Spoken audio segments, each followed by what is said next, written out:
What is up, guys, and welcome to my unboxing of the Odyssey G7 from Samsung. Now, this video originally was supposed to be released on Tuesday, but we had a problem. For one, when I unboxed this video, in this monitor and plugged it in and so on, it was defective. For one, it had dead pixels, and two, the G-Sync module or G-Sync, because this is only compatible, doesn't have a G-Sync module in it. It also didn't work. I had flickering and so on, so I had to return it. And today I got the second model, and this is actually a newer model. This is the 2021 model. There is a 2020 model. You can notice which one you get by the end, because the 2020 model has a U on the end in the model number, and the 2021 model has an R at the end. So differences, there aren't any major differences except for the firmware it's gonna come with, will be shipped with, and of course, or not of course, but this actually uses a little less electricity, so that's also good. But hopefully this unit does not have any dead pixels or stuck pixels, and the G-Sync actually works. So if you guys see this video, that means this unit actually works, has no dead pixels, stuck pixels, and of course the G-Sync works. So without further ado, let's get to unboxing. Let me tell you a little bit about the monitor. It's from Samsung, of course. There's the G7, there's a G9 and a G5. G5 is also HDR, but HDR 400, and only has, I think, 144 Hz panel at 1440p, and the G9 is a ultra wide 32:9, I think, and also 1440p and also 240 Hz, just like this one. So this one is a HDR 600 display. It has 240 Hz display and of course 1440p, and it's the 32-inch model. There's also a 27-inch model, but I decided to get the 32-inch model. This is the one we're going to be unboxing today. And without further ado, let's get started, and hopefully we get lucky and this model is not defective. But of course, if you see this video, that means this one is not defective. So without further ado, let's get started. And here's my good knife, and I don't think it's going to come with these straps. I think that was only the company that did it, because I ordered this one from a different one, because the one I ordered first, I think they only have the 2020 model, and here I could actually pick out which model I wanted, whether the 2020 model or the 2021 model. I got the 21 model, of course, and it is a little more expensive, but only 50 euros more, so hopefully those 50 euros gets me a functioning model and no dead pixels or anything else, and of course the G-Sync should work, hopefully. So then I already know what's inside this, but of course I want to show you guys because I didn't upload the first video. And hopefully, okay, so far the only difference so far that I've noticed, don't think you can see it, but here the electricity stamp. This time on the 21 model it looks like they put it outside, but in the 2020 model they actually had it inside too. So let's see if that is also the case and what else has changed. Because of course I unboxed the other one too, and it looks like it looks like they have that inside too. It was on the 20 model too, but I guess they put it on both sides, huh? Okay, no problem. And we got a quick installation guide. I already know how to install everything, so won't be needing that. Then we have here a power supply. It looks like we're still using the same power supply, even though it uses less electricity. Then we have the USB cable and a display port and a CD, but we probably won't be needing that because it should be the latest firmware. And if not, then I guess I'll show you guys how in another video how you can update your firmware on the Odyssey. And probably also the G7, the G5 and the G9, probably the same. stuff you have to do. And this is probably bracket wall. If you want to use a third-party base mount, see, probably same thing. Yep. Okay, good. Put that aside, and there should be the back bracket for your cable management stuff. Yep, it is. Yep. Cove clean back terminal. Put it on the back. Cable management stuff. And let's look at it. It's not the best quality, it's just a piece of plastic it looks like.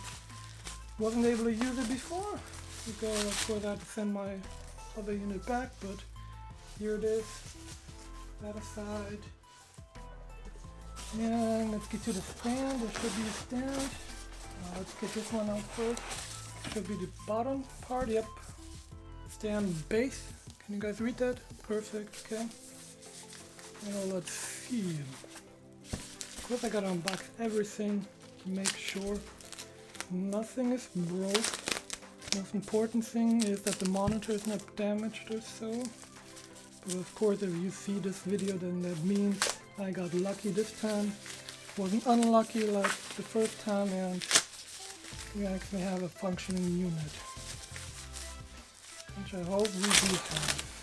And of course this is pretty big, but okay. I got a big enough desk, so just in case you have a small desk, I would definitely not recommend this monitor, unless of course you're gonna use a third party mount. But if you're gonna use the included mount, then you're definitely gonna need a big desk, because it has a wide footprint. And what I didn't mention yet is that it is a curved monitor. In case you don't know, curved has a 1000 R curve, which is pretty curved.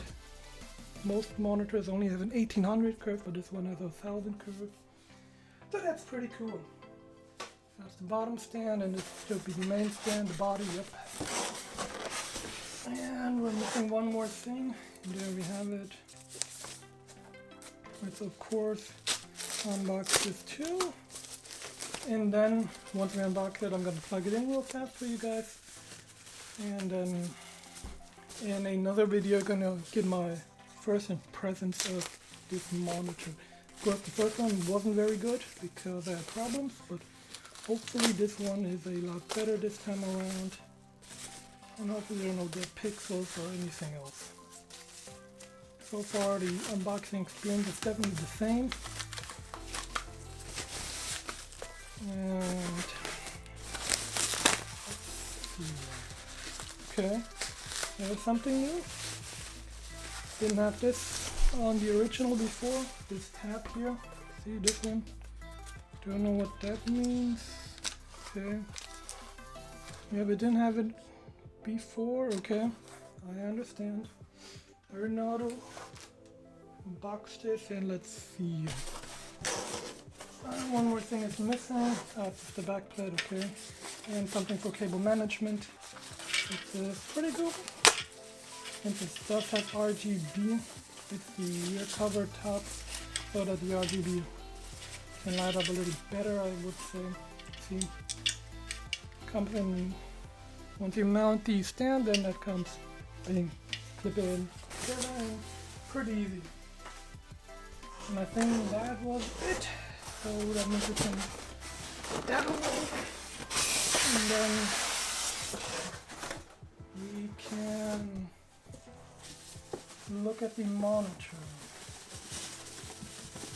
Okay, so far so good. Everything is okay. Okay, that's just a little dirt. And yeah, so far everything's okay. And from what I've heard, you're supposed to install the mount while the monitor is still in the box. So what I'm gonna do now is tell you all about the inputs. Yep, that should do it. So what kind of inputs do we have? For one, here we're gonna start from over here. This is power plug, then two USB. One is just a normal one, and the top one is when you want to update the firmware, but of course you can use that too. And then that is the cable that you connect to your PC, so you can use the USB port for something else too. Then we have, don't think this is anything. Yeah, that's nothing, don't know what that is, but okay. Yeah, that's nothing, okay. Then we have 2 display ports. You're gonna have to use the display ports so you can achieve the HDR and the 240 Hz at 1440p. If you don't have display port, then you're gonna have to use HDMI, which it also has, but it is limited to 144 Hz at 1440p. Then over here we have a headphone jack, and that is about it. So then without further ado, now I'm gonna install the stand real fast, and then we'll return once we install the stand, and I'll show you guys how this monitor looks from the front. Okay, so get to the installation real fast. I'm just gonna show you how to do it real quickly. So the screws are already pre-installed for the stand. So there are 4 screws, real easy. You just have to, from this way, where the stand is of course showing this way, there's a little edge, I would say. You just plug it in like this, and there's a little space down here to swipe it in there. Once it's in there, then you should have no problem screwing it down. So it's pretty easy installation, and that was about it. So I'm gonna install this. Just pull it apart, and then you should slip right down to here. See? So then once you got it in there, it should go like this, and then you just have to turn it, and then it should be placed in there. Perfect. Now to the bottom part, really easy too. Just loosen this up a little. Maybe it's already loose for you, but for me it's already loose, but for the older one it wasn't really loose. So then, let's see, maybe we should take this in. And after I took it out of the box with the styrofoam, of course, it's going to be a lot easier to install, so I would definitely recommend just taking it out first and then installing the stand, but I did other ways. So then, anyway, like I said, let's loosen the screw down here. You can use a screwdriver, or if you have sharp fingernails, you can get down there, but for me, it is already loose. And then just connecting with the other ones on the stand, and then all you have to do is start screwing it down, and it should tighten and start installing by itself. And that was about it. That's all you have to do. Installing stand is pretty easy. It is a large stand, but it's pretty easy to install, so that's good. Once it's tight enough, put it back down, and then you can take the monitor back out.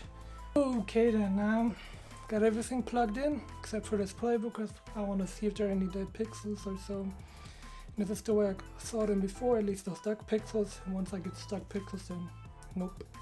Even had it on for a few hours, it didn't go away, so it was definitely a stuck pixel, it wouldn't go away. And let's see. And we'll go see on which firmware this is. It should be on the latest. I think it's 1009 point something. It's definitely going to be a 9 at the end. So let's have a look. And if not, then I'm going to have to do a firmware update. I'm going to show you how to do it, because it's actually pretty simple. I've already done it, but I'm going to do an extra video for that. And then hopefully it works. That will be the end of the video. And then, of course, if you guys see this video, that means this one's working perfectly. And let's see if we're lucky. And 1, 2, 3, and stuck somewhere. Nope, it's not okay. And voila.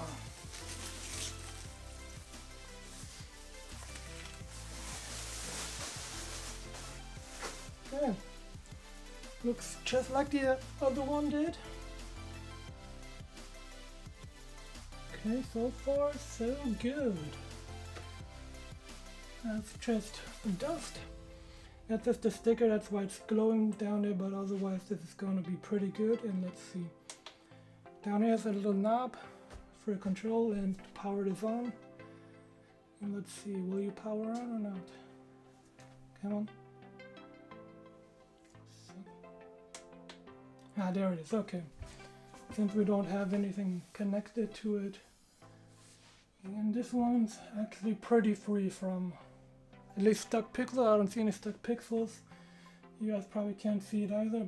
Probably can't see it, but in person it looks pretty good so far, except this little dust that I can put away. And let's see. You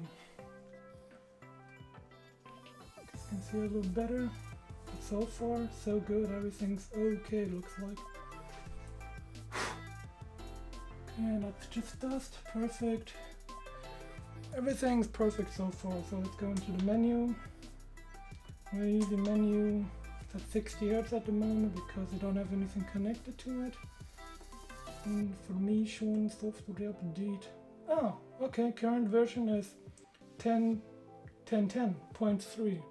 Looks like there's definitely a new version because I updated the last one with 10.09 point something, but it looks like there's a 10.10, at least for this one, or maybe it's just exclusive to the 2021 version, but oh, that's cool. Okay, information, new product information like model name, okay, HDR results, okay. Okay then. Now where were we? Yeah, this little here, doesn't matter. Let's see, menu real fast. Nothing's connected. Core lighting, I just want to turn this on. Okay, it's off right now. Front and back, what will happen? Okay, I hope you guys can see it. There's a little LED. Yeah, you can see it on camera. There we have it. And in the back, it's on too, but not really. Okay, that's rainbow / KD. RGB is not really all that exciting, but okay. Reading static color, we can change it good. Okay, and that is about it that I'm going to show you, and then I'm going to have a second video with a first impressions, how the 240 Hz is. If I have any problems, of course, but so far it looks like with this one I won't have any problems. So then, if you enjoyed what you saw, don't forget to smack that like button. Of course, subscribe for all my future videos, including the first impressions and maybe even a review of the Samsung Odyssey G7. And of course, if you want to support me even more, you can go follow me on Twitch. The link is on the screen right now, or in the description down below, because I will be live streaming again. And the first live stream is going to be tomorrow, or on May 7th. That's going to be Resident Evil Village, Resident Evil 8 on Twitch. So if you want to follow me on Twitch and support me even more, go follow me on Twitch and enjoy a little live stream of mine. Anyway, I hope you enjoyed the video. Don't forget to like, share, and subscribe, and I'll see you guys all in my next video. Peace.